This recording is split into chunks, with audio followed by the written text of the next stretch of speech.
বন্ধু, এর মতো কি আইছে দুনিয়াতে কেউ আছে তোমার জানা মতে? তো বড় আলসা বুঝছো বন্ধু, তাহলে তোমার একটা কথা শোনো, একটা গপ্প শোনো, তোমার একটা গপ্প শোনাই। কো।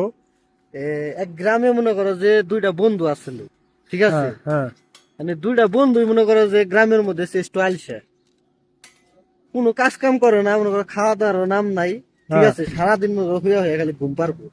হ্যাঁ, তো দুই বন্ধু, ও ওরে কইতেছে বন্ধু আমি তোমার চেয়ে বড় আলসা, ও কইতেছে না আমি বড় আলসা।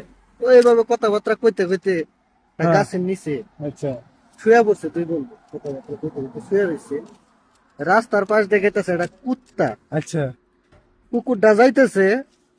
তো কুকুরটা যায় না করছে কি, যে শুয়ে রয়েছে দুই বন্ধু, এক বন্ধুর মুখে দিছিল পেটসাপ করে, মুইটা দিছে। আচ্ছা। মুইটা দিছে, আরেক বন্ধু কইতেছে বন্ধু তোমার মুখে তো কুত্তায় মুতাছে। তো ওই হালা আবার কইতেছে কি, যে হালার ঘরে হালা, কুত্তায় যে আমার মুখে মুতাছে তুই একটু খেতে দেস নাকি? তাহলে আচ্ছা। বুঝা, ওই হালা আবার কত বড় আলসা, একবারে দুনিয়ার ভিতর বড় আইছে। ঠিক আছে? ওই হালার মতো এসে এই যে হালায় আলসা, ই হালা এসে ওর সব বড় আলসা।